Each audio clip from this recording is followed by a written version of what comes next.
Welcome to the Millionaire Mindcast, where we broadcast weekly interviews with millionaire minds from across the globe to empower you on your journey of unlocking a rich and fulfilling life. It's time to unleash your millionaire within. Now, here's your host, Matty A. What's going on, guys? Welcome into today's show. Got a really exciting, insightful interview with guest RJ Burr, one of the owners and founders of Panex Oil and Gas, a family-run, very successful oil and gas and energy company in the U.S. And as you guys know, I'm always looking for, of course, entrepreneurs, business owners, people that have amassed great wealth and done it in a very insightful, impactful, and balanced way.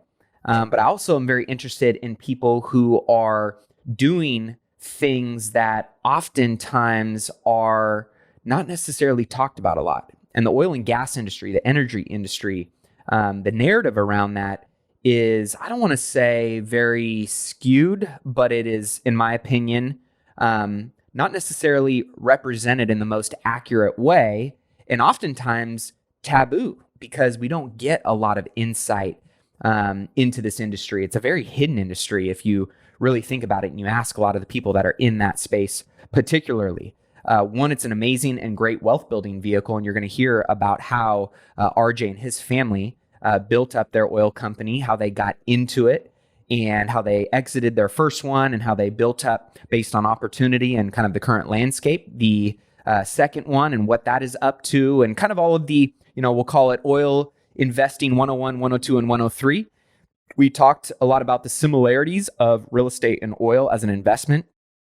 We talked about kind of the different stages of oil in terms of how these, smaller companies who really produce the majority of the oil within the United States, which is a whole kind of topic that we dove into that many people don't know about. Thinking of, it's always Shell and Aitchison and all of the big oil companies that you know about, but really like within the US, it's a lot of hardworking, grassroots American families that have gotten into the oil industry that produce the majority of the oil. And he talks about the different stages of an oil kind of company in terms of many of these companies kind of always staying in the chasing oil stage, which is ultimately what I would compare to many entrepreneurs of being the solopreneur. They're just always chasing one client, one deal, one next sale, and never really creating a real sustainable, scalable business model. To then the second stage, which is obviously having a real business, is the production oil stage. And he breaks all of these down. And then, of course, the third is kind of the public and the sell stage, right? Which is, of course, relatable to many entrepreneurs and business owners of getting your company established in a way, right, that you could go and exit it and sell for a nice multiple. And so understanding the correlations and kind of seeing how to connect some of those dots was interesting. But he really broke down some very interesting times when it came to right before coronavirus and this big, drop in oil and transformation of the industry and kind of all of the rules and players on that particular board game, how things were shaking out and transforming. We talked a lot about misconceptions around oil and energy, as well as this green energy movement. He talked about kind of the greatest trick the green movement has played on many people and how that's shaping and transforming what the future of oil and energy looks like going forward. He also talked about some of the interesting and exciting opportunities in the space.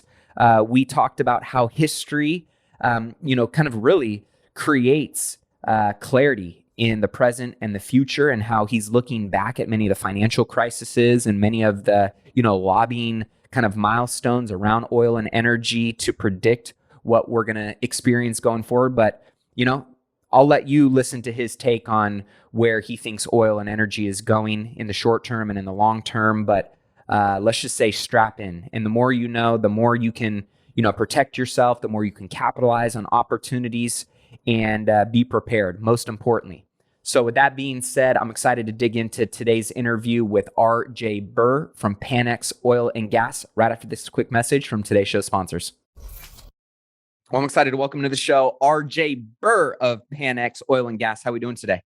I'm doing absolutely wonderful, Matt. How you doing, man?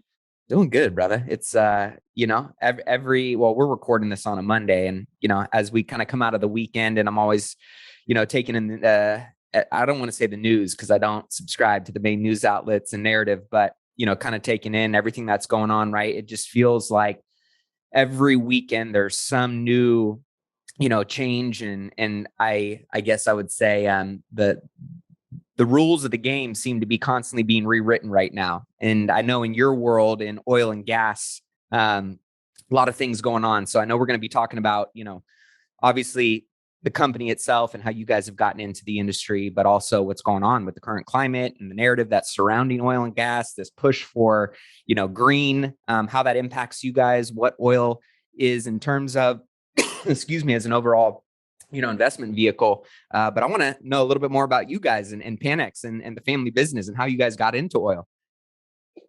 Well, it's one of those deals. My mom and dad are from a town called Maryville, Louisiana. And Maryville is about the size of a hiccup. If you blink, you're going to miss the two stop signs. And they were married. Well, they were one of the, heck, I'm not the, I don't know how well it would go over nowadays, but they were one of the couples that were married at 16 and been together ever since. I got 3 older sisters, 1 younger brother. There's 29 nieces and nephews running around. And my dad got into sales really kind of by accident.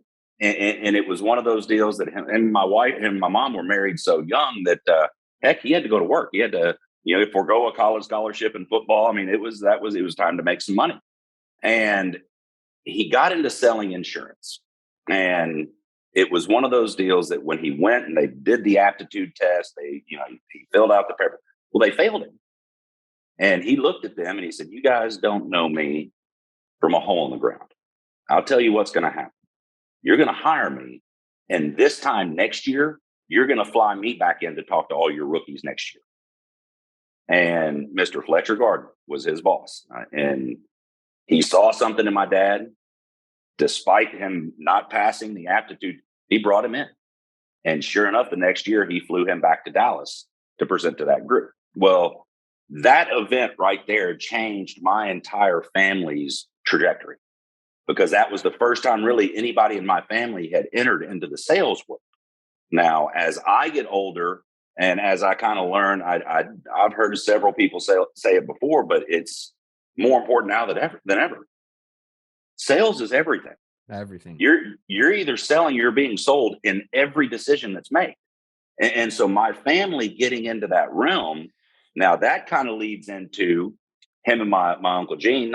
He passed away, oh golly, going about 30 years ago now. My Uncle Gene passed away. And but back when they were young, my Uncle Gene got into oil and gas.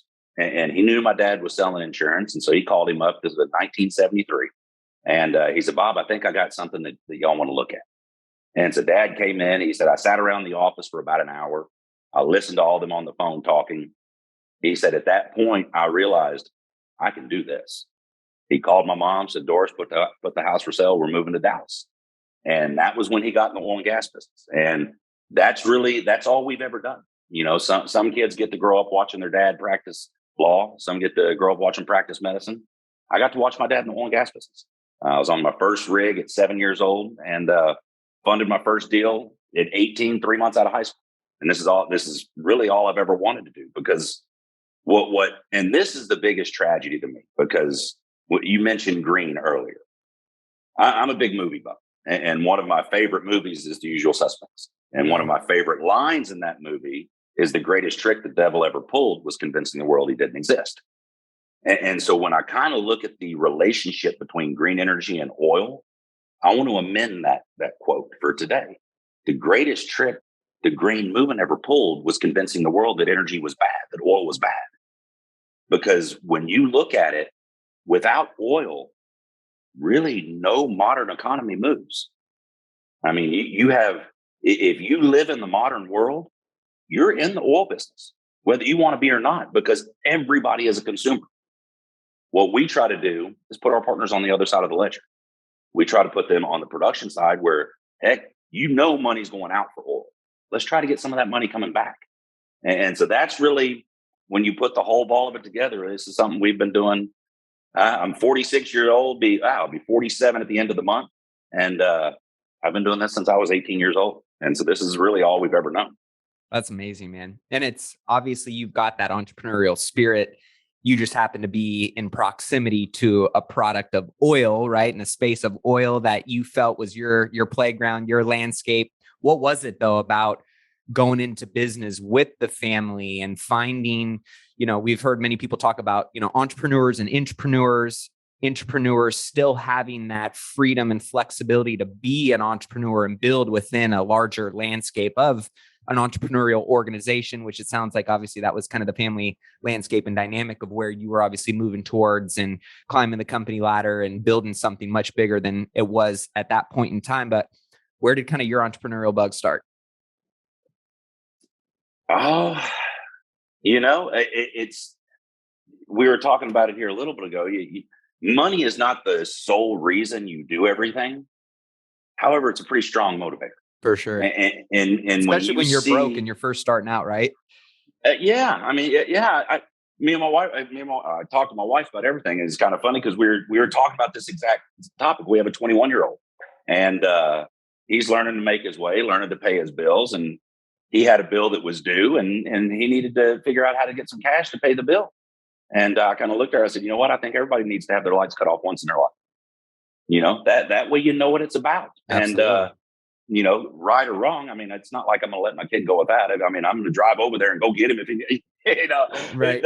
That's a controllable lesson I can teach him where, I don't let it get out of hand, but it's something that, and this goes on whole different philosophy. You look at people in their relationship with their kids. And I've had this conversation with my kids multiple times. Look, guys, it's not my job to be your friend. Don't get me wrong. When you're a grown up and you're a full adult, you have a family, and I would love for us to be best friends. However, it's not my job to be your friend. It's my job to make sure you're ready. Yeah. Because as much as we would love to paint everything in the world in big rosy colors and big flowers and everybody's happy in it. No. The world is a cruel, hard, cold place in a lot of areas. And if you're not prepared for it, it can crush you. And so I would much rather over prepare you for it and life be a lot easier than you thought it would be than me under prepare you for it and you get crushed by it. Mm. And so it's there's a fine line to walk right there. However, I lost a client years ago and it wasn't my place. In hindsight being 2020, I was young and I spoke out of turn. I shouldn't have engaged on how to raise kids with one of my clients. Mm. And he was explaining a scenario that happened to his son and how he reacted to it. And I kind of looked at him and said, man, do you realize you're setting him up for failure? He said, what do you mean? I said, because in the real world, one day he's going to meet somebody like my son. And my son's gonna gut it. I said, because your son's not going to be ready for it. You've sheltered him too much. And it, that's just kind of, it snowballed from there. And Sure. We'll leave that story at that point. But that, it's one of those that I look at what we do for our kids. And sometimes, you look at Mike Tyson. I don't want to condone physical violence. Hey, but you look at him the bear enough times, you're going to, you have, when you get keyboard strength, all of us back when I was in school, you said something to the wrong guy, he slapped the taste out of your mouth. And so guess what? You learn not to say that to that guy. And so it's just, there's a lot of wonderful benefits that technology brings. However, there's a lot of tremendous negatives it brings also.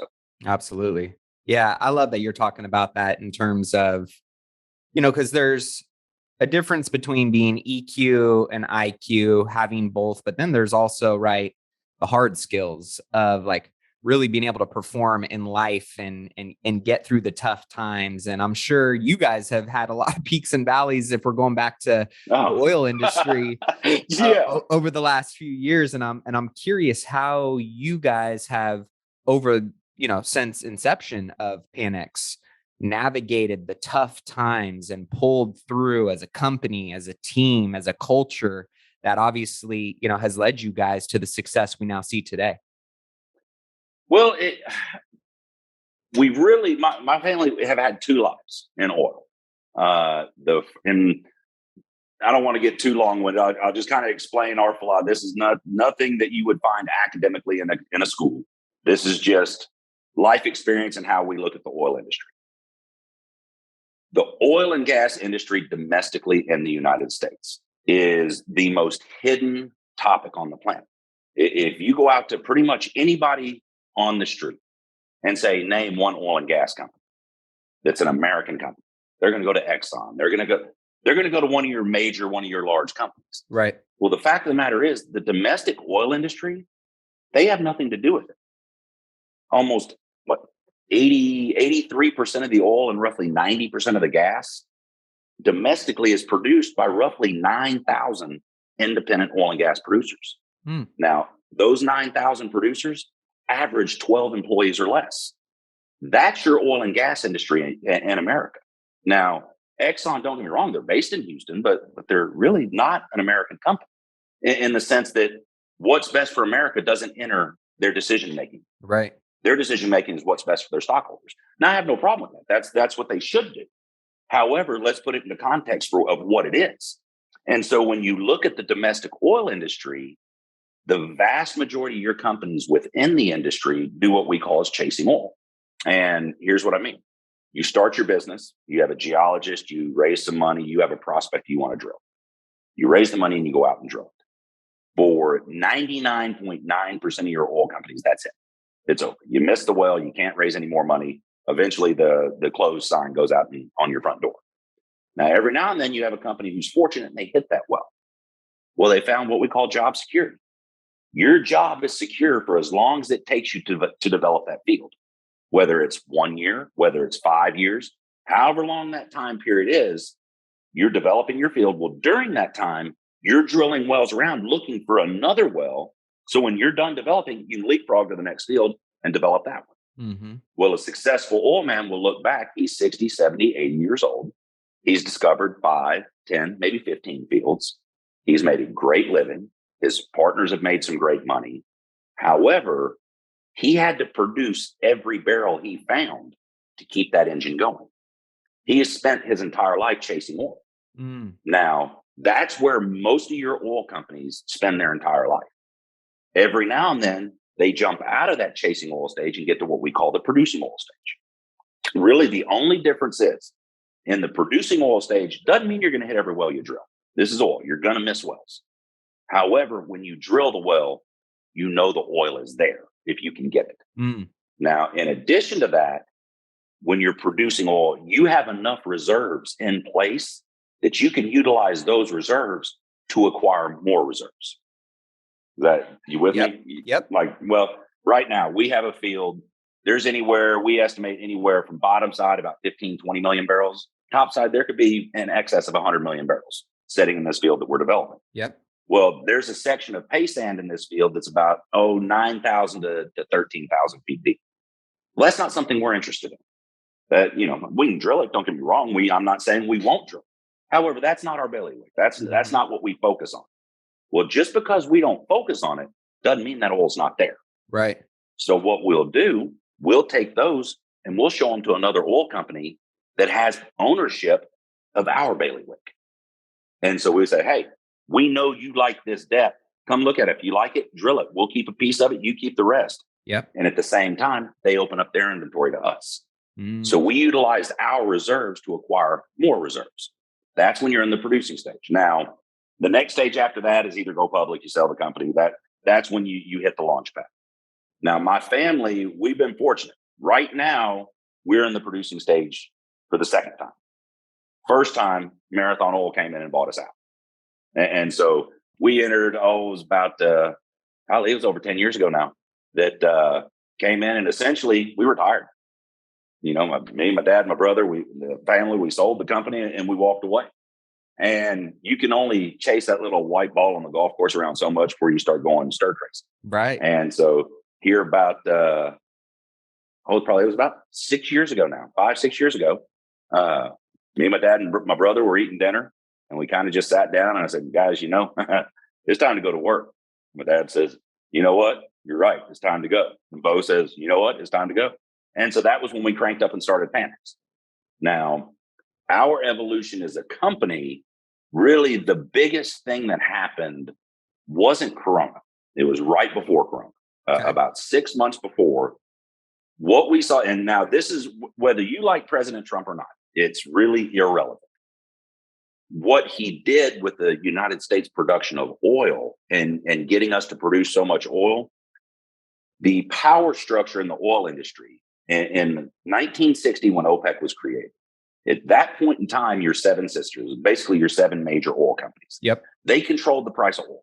They manipulated. I mean, there's all kinds of crazy stories you can read about on that period of time.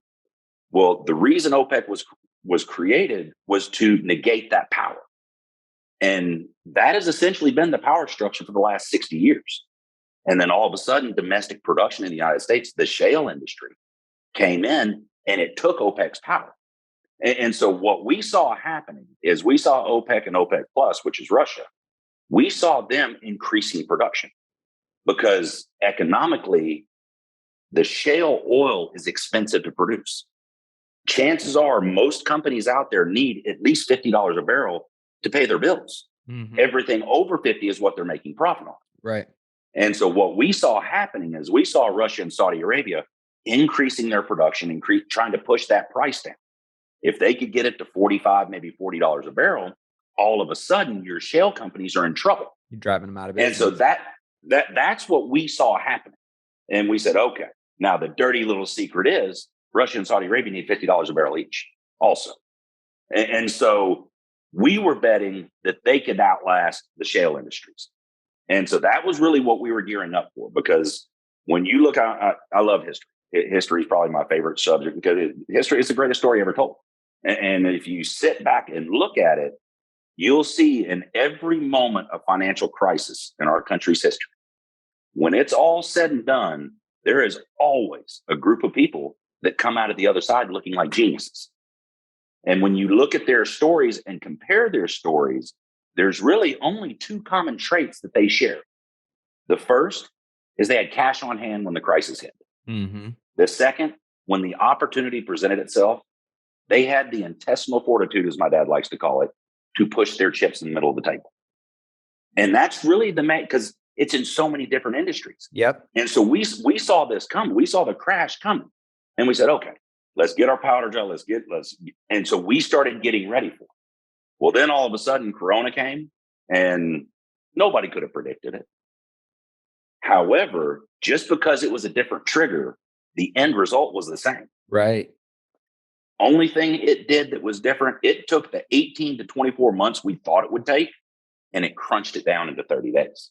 Crazy. And so all of a sudden, now you have oil prices. I mean, I can tell you the story about the day it happened. April 20th. I mean, it's burned in my mind. It's burned in your memory forever. Oh, I mean, I remember. I was going to ask, what was going through your guys' mind as this is playing out? And obviously you're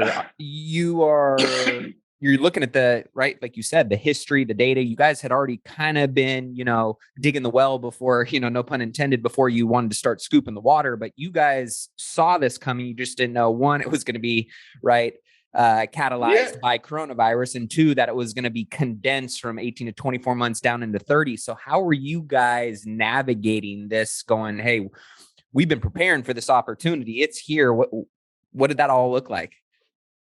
I'll put it bluntly.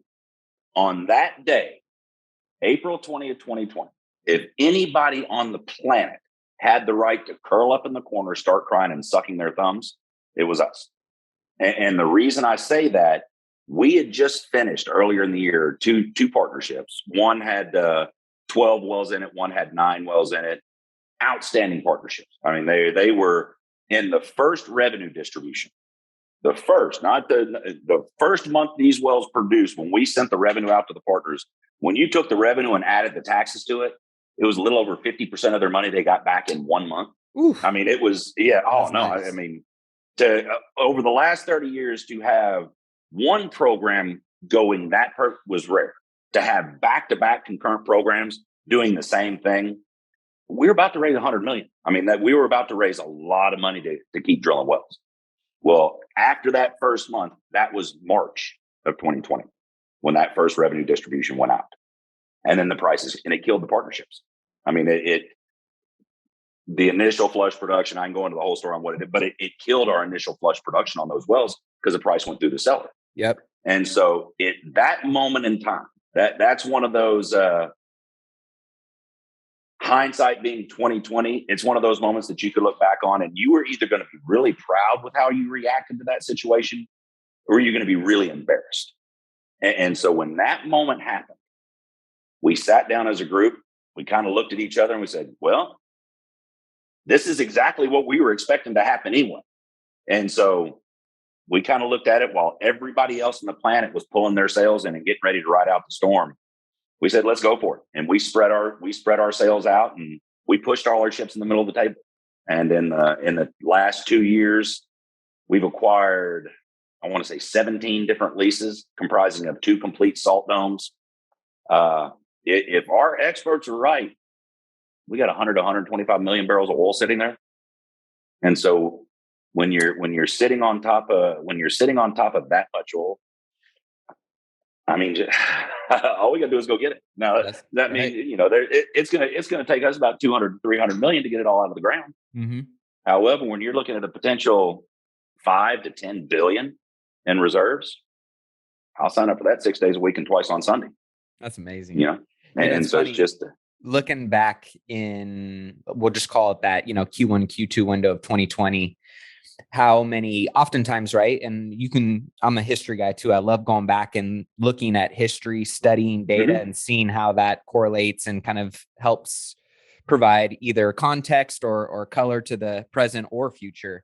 And so many amazing businesses. I mean, of course, you got the companies that just got cut off at the knees, and many of them probably, rightfully so because of how poorly they were operating or, not necessarily doing the proper things to build a moat around their business and run it like a business. But then you have these companies that, the contrarian thinkers, right? When everybody else is zigging, those people are zagging. And of course, going, oh, shit, I hope we're doing the right thing here as we're zagging. But that's what you see these amazing brands and businesses and companies get birthed out of, is the chaos and the turmoil. And it's almost this grittiness that every successful company kind of rite of passage has to go through in order to transcend and kind of have that metamorphosis into another version of themselves. What did that do for you as a leader? I mean, obviously there was the strategy and the execution of, hey, we run these plays in our business to get, these results. But what was the mind game like for you in those moments? And, how did that translate into how you're running the company now today? Oh, that's a great question. And we were talking earlier and I was thinking about the evolution of a man, what the different stages of a man's life and where he's at in each one of those stages. You're a kid, you're a teenager, you're a young adult, you're a man. Well, when are you truly a man? And so that's something I've had the last handful of years, I've had a lot of evolutions and maturity. I don't know if it's the fact that I turned 40. I'm not quite sure what triggered it. And I started thinking about what was the difference between Jay today and Jay 15 years ago. And really what it boils down to, it's having trust in yourself.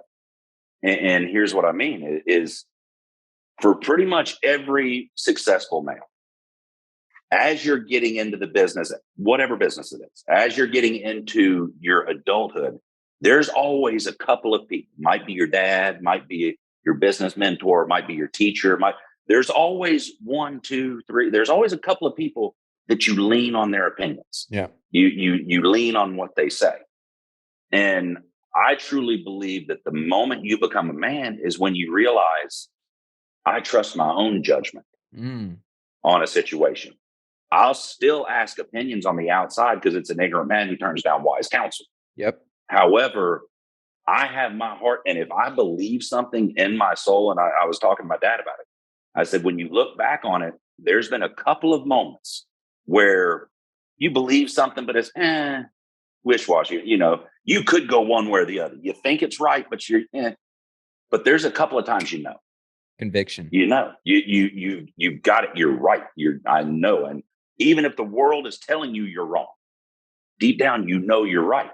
Well, most of the time when you follow that out, you are. Yeah. There's something in your body that is telling you you're right. And when this whole thing started going and we saw the direction, I had a moment here. It was right at January of last year. Because like I was telling you earlier, a lot of my clients, they're real estate investors. That's where they made the bulk of their money. Yep. And in fact, one of them had me put a little.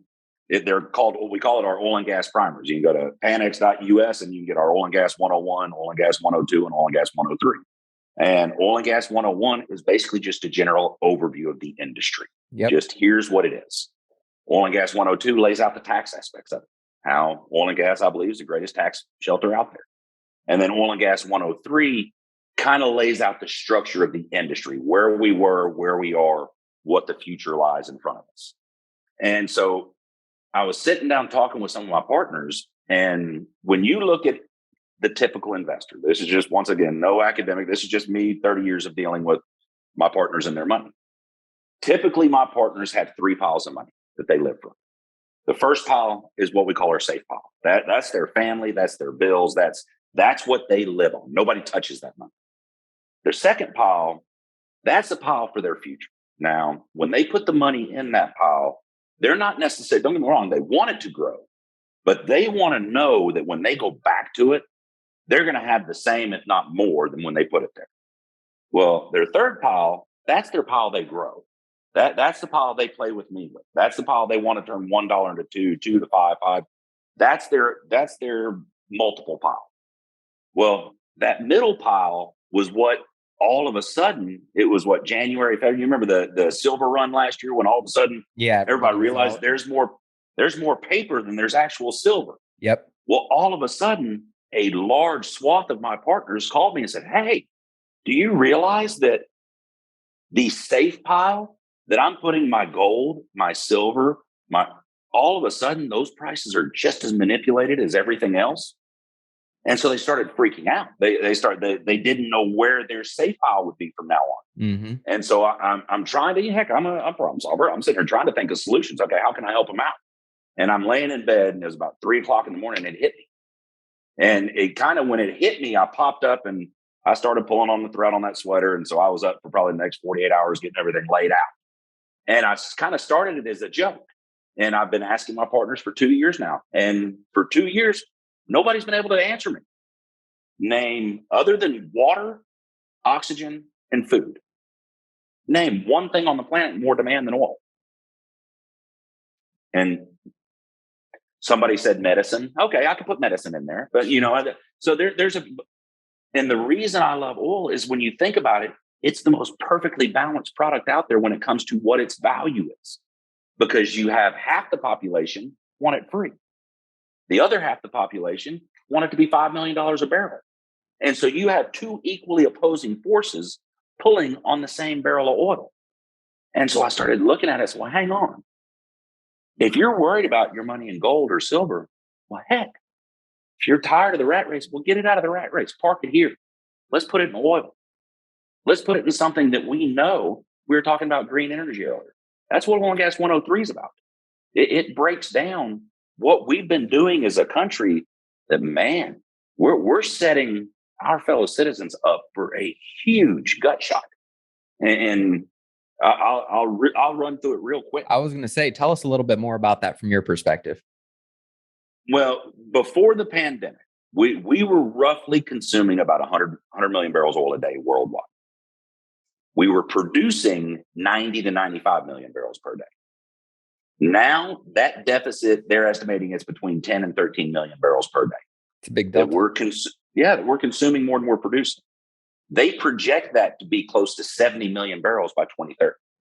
Wow. And so you have a world in which we are consuming much more oil than we're producing.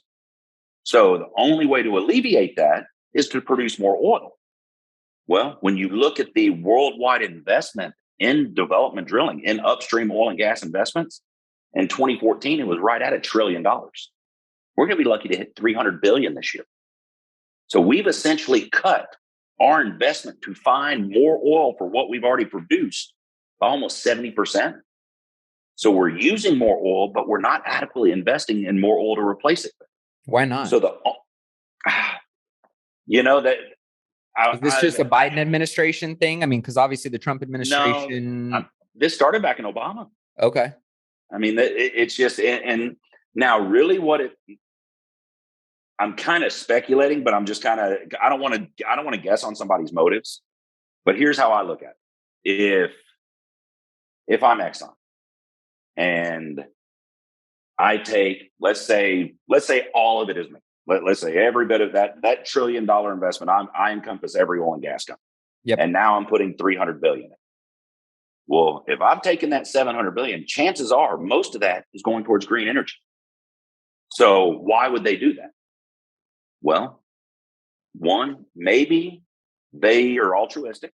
Maybe they're okay with destroying the industry that made them who they are because they want to save the world. They're going to lose the stockholders' money. They're going to lose the value in the company. They're essentially going to destroy their company to get into green energy. That could be why they're doing it. Could be, but it's highly unlikely, we'll say. Yes. And I'm an Occam's razor guy. Simplest explanation is most likely the right one. Or they see, hey, I can put 700 billion in green energy. I'm going to get tremendous tax benefits. I'm going to get social loving. Everybody's going to tell the world how great a person I am. But more importantly, they know the exact same thing that I know. There's nothing out there to replace oil with. Yep. So when they get going through the charade and everybody comes out from under the ether and they realize that, oh my God, we need oil. What's the value of the properties they already have going to be worth? Yeah, they're going to be slashed for pennies on the dollar, and they're still going to have all the infrastructure and experience and resources to pick right back up, right? Yeah, well, I mean, because when you look at it, and don't get me wrong, I think there's a little environmentalist in all of this. Sure. I mean, I want a beautiful environment. I want it clean and pristine. I mean, yep. However, what I want and what is are two completely different things. And so we look at, and I don't want to bash green energy. I mean, if somebody came up with a free burning energy, well, heck, we'd all go do it. But the fact of the matter is, when you're investing in green energy, what are you investing in solar panels? Well, they discovered the solar panel in the mid 1800s. They've been studying that for almost 150 years. They hadn't figured it out by now. Chances are they're not going to. I mean, think of wind turbines. I believe they had wind turbines in Holland a couple hundred years ago. Same thing. So they're investing in technologies they've been studying forever. When if you really wanted to go green, being quite frank with you, you'd go nuclear and natural gas. They're the cleanest burning energies we have. So do they want clean energies or do they want an issue? Because you can't have it both ways. Yeah. And so, I mean, you take solar panels. If you took the most advanced solar panel on the planet and installed them in the United States to match the energy needs of the United States, you would need a solar farm the size of New Jersey. And you would need the sun to burn at Arizona summertime temperature 24 hours a day for 365 days a year. Physically, that's not going to happen. So to use that technology, there's just nothing to do it. And then you look at, that's not even talking about the material needs. What I read an article the other day, to produce one Tesla battery, they have to go through 500,000 pounds of material to produce one. Well, man, just think of the rape and pillaging of the earth that we would have to undertake to accomplish all these goals. Man, I had a partner send me a picture the other day, and it was of a oil well, a little pump jack, little horse going up and down on it. Yep. Occupied maybe the size of my desk. Big, beautiful land around it. I mean, the pump jack just looked like it should have been there. And then underneath it was a lithium mine. And it's like, which one do you think is destroying the environment? It's just, it's selective issues, and people have used emotions for so long to browbeat people. Whether it's you're a racist, you're a bigot, you're a homophobe, you're a capitalist, you're greedy, yourself. I mean, they use emotionally charged words, and when they use it to force people into conformity, into whatever narrative they want, that emotional drive to absolutely. I mean, it's like you said, I mean, of course it's politics and trickle down into anything and everything now, it feels like, in life. But at the same time, right, you gotta, when it comes to investing, when it comes to building businesses, yeah, of course, there's always going to be emotion driving a lot of that. But it's really got to be a lot of data, and it's got to be a lot of decision Oh, making that's absolutely. based on, logic versus the emotional side of things. And I know that there's so many different misconceptions around oil and gas and, kind of clean energy and green energy. How are you guys navigating that in terms of your business and going forward? And where do you think, I guess, short-term, micro and macro, you guys need to adapt a little bit to make sure that you guys are playing the long game and going to, succeed and thrive over the course of that timeline? It's simple. Anytime you play on somebody else's field, you have to play by their rules. Mm. And so whatever they require us to do. I mean, that's just what, I mean, I would love to make a personal, I refuse to bend on that. No, man, I mean, we're in business. I've got partners that I'm responsible to. And if they make me go out in the field and jump rope for 10 hours to drill a well, then I guess I just better get in shape and be able to jump rope for 10 hours, and so Whatever it takes. you do what you got to do. And Yeah. now you hope common sense prevails. You hope cooler heads. I tell my kids, I said, look, when you're in a debate with somebody, the minute they say, I feel, you won. That's because feelings have nothing to do with facts. The facts don't care. A fact is a fact is a fact, period. And it doesn't matter what you feel about it. I said, so you deal in facts. I said, and the minute somebody brings emotion in, you won. Because that's where you go. I mean, the minute I say I feel, it doesn't matter what you feel. I don't really, honestly, not to be rude, I don't care what you feel.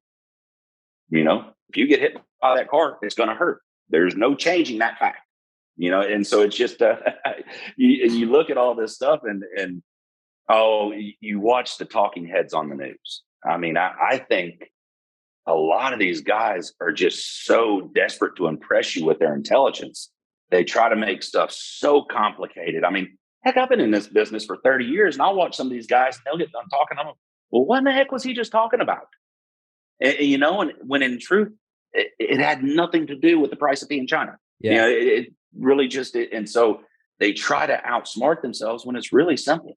I mean, just look at every economy on the planet.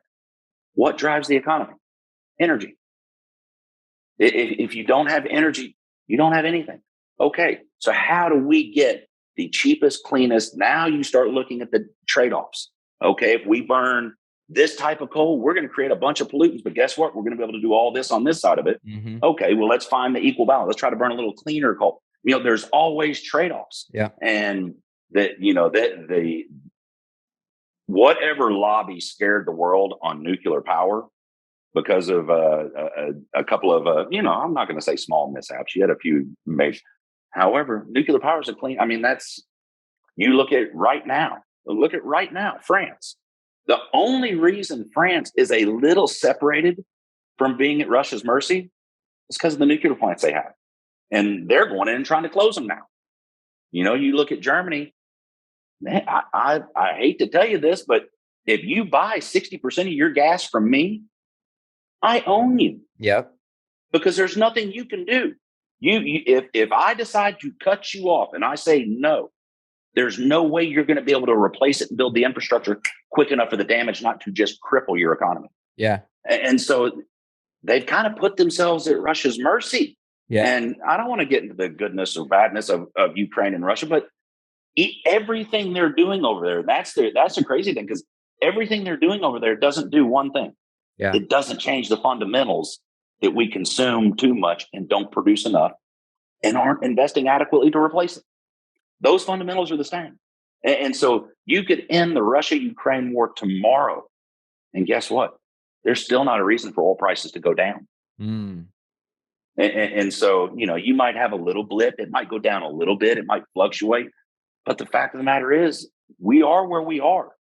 And so it's one of those, you either ignore it and hope it goes away, or you have to turn and face that monster in your closet and deal with it.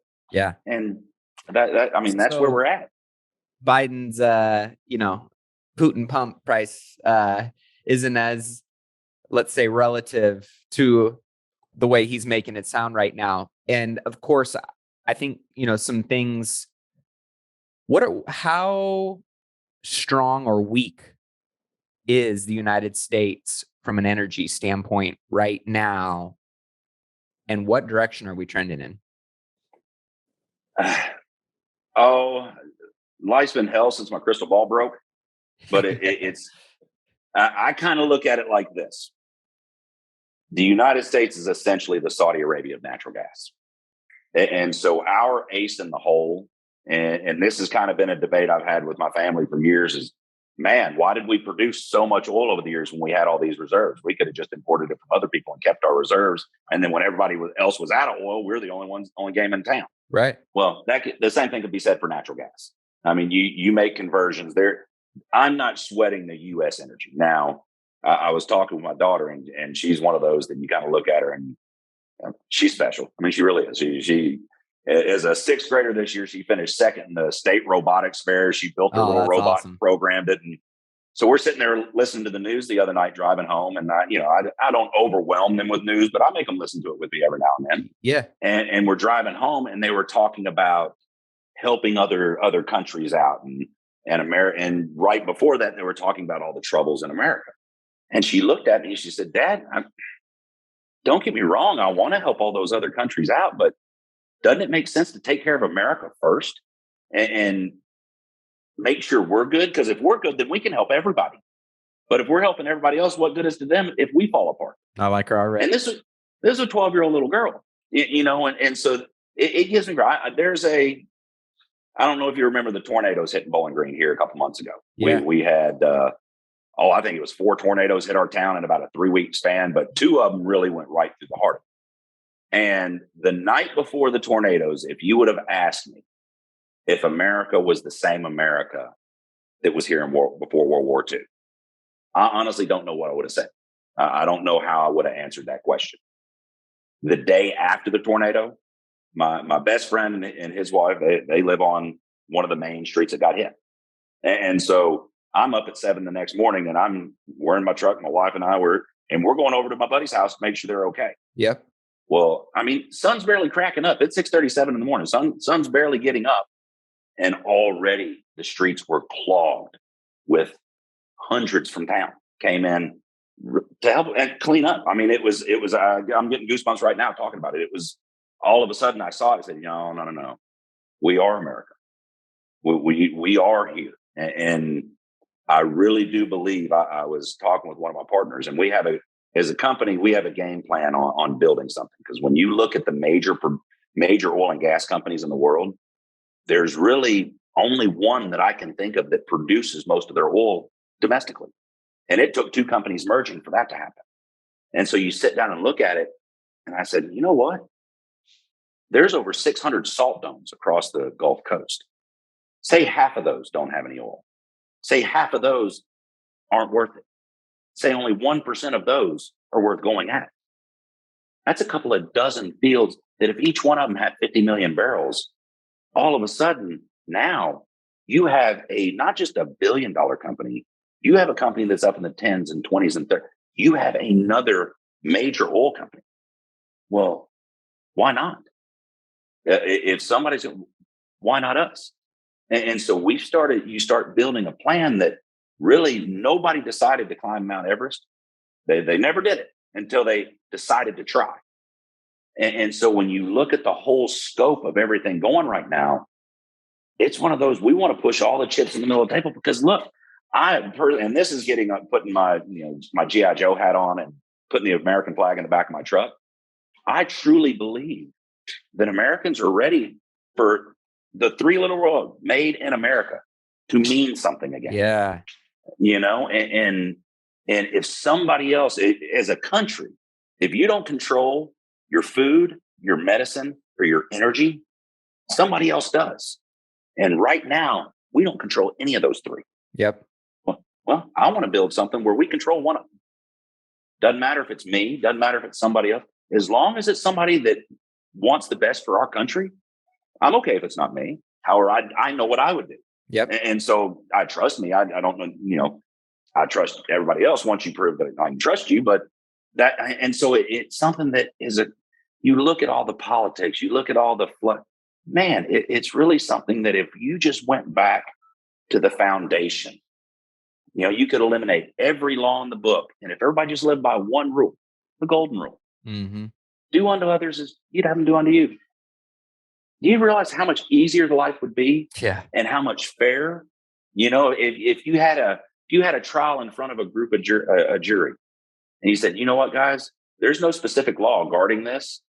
You just decide whether this is right or wrong.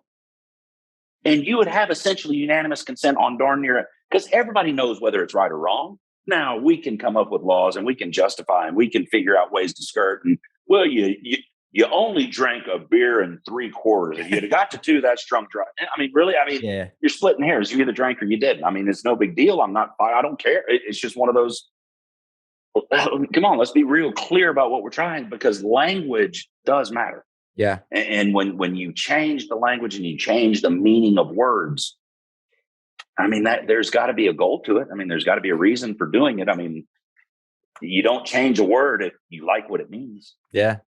So if you were to, leave the audience with a couple truths that as fact about oil, energy, your industry, your space, that vehicle as an investment that you would want them to take away. Because like you said, right, there's a lot of, people speaking on the space, the topic, the industry as a whole, and where it's going and what's going on in it that really have no pulse, no experience, no expertise.